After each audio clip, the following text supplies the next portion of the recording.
গুরু হলেন অন্ধকারের মধ্যে আলোর দিশারি। পশ্চিম ত্রিপুরা জেলা পরিষদের সভাধিপতি বিশ্বজিৎ শীল গুরু কৃপাহি কেবলম এই পরম আত্মবাক্য ও আধ্যাত্মিক চেতনাকে পাথেয় করে শুক্রবার মহাসাড়ম্বরে উদযাপিত হল পশ্চিম ত্রিপুরা জেলা ভিত্তিক গুরু পূর্ণিমা উৎসব।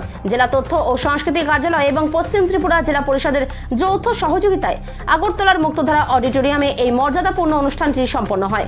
গুরু শিষ্য পরম্পরাকে ঊর্ধ্বে তুলে ধরতে এবং সমাজের পথ প্রদর্শকদের প্রতি কৃতজ্ঞতা জ্ঞাপন করতেই এই বিশেষ উদ্যোগ নেওয়া হয়। এই অনুষ্ঠানে প্রধান অতিথি হিসেবে উপস্থিত ছিলেন পশ্চিম ত্রিপুরা জেলা পরিষদের সভাধিপতি বিশ্বজিৎ শীল, পদ্মশ্রী সম্মাননা প্রাপক নরেশ চন্দ্র দেব বর্মা, আগরতলা জগন্নাথ জিউ মন্দির ও স্কন মন্দিরের মহারাজ বৃন্দ। অনুষ্ঠানের মূল আকর্ষণ ছিল গুরুদের প্রতি শ্রদ্ধার্ঘ্য নিবেদন। সনাতন সমাজ গঠনে এবং আধ্যাত্মিক চেতনার প্রসারে গুরুদের অবদানের কথা স্মরণ করে উপস্থিত সকল মহারাজ ও গুরু স্থানীয় ব্যক্তিদের উত্তরীয় স্মারক ও পুষ্পস্তবকের মাধ্যমে মঞ্চে বিশেষ সংবর্ধনা প্রদান করেন পশ্চিম ত্রিপুরা জেলা পরিষদের সভাধিপতি বিশ্বজিৎ শীল। ত্রিপুরা থেকে বিক্রম কর্মকারের রিপোর্ট, বিগ নিউজ বাংলা। জনেরা সেখানে থাকবেন বিভিন্ন বিষয়ে, বিভিন্ন মঠ মন্দিরের যারা মহারাজ আছেন তারাও থাকবেন। তো আপনারা জানেন আমাদের এই ভারত সেখানে গুরু শিষ্যের একটা পরম্পরা আছে। আমরা আগে গুরু গৃহ থেকে সমস্ত কিছু সেখানে পরিচালনা হতো, সেটা শিক্ষাই বলুন, সংস্কারই বলুন, সমস্ত কিছু আমাদের গুরু গৃহ থেকেই হতো। তো বর্তমান যুগে সেটা আস্তে আস্তে সেই অবস্থা এখন আর নেই।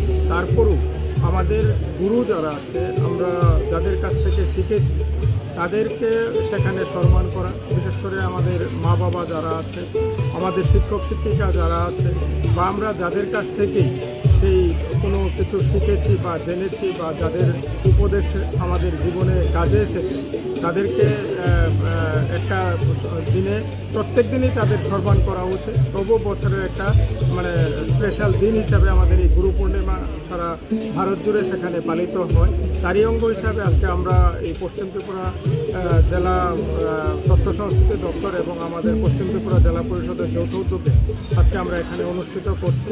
তো আমার আহ্বান থাকবে সেখানে আমাদের আগামী প্রজন্ম যারা, আমাদের কচি কাঁচা যারা, তারাও যাতে এই গুরু পূর্ণিমার যে এটা কী জন্য করা হয়, কি এটা যাতে তারা বুঝে এই অনুষ্ঠানের মাধ্যমে, এবং তারাও যাতে তাদের মা বাবা, তাদের গুরুজন, তাদের শিক্ষক শিক্ষিকা এবং যাদের কাছ থেকে কোনো কিছু শিখে তাদেরকে যাতে সম্মান করে, তাদের দেখানো পথে যাতে তারা চলে, তার জন্য সেখানে তারা অনুপ্রাণিত হবে বলে আমি মনে করি।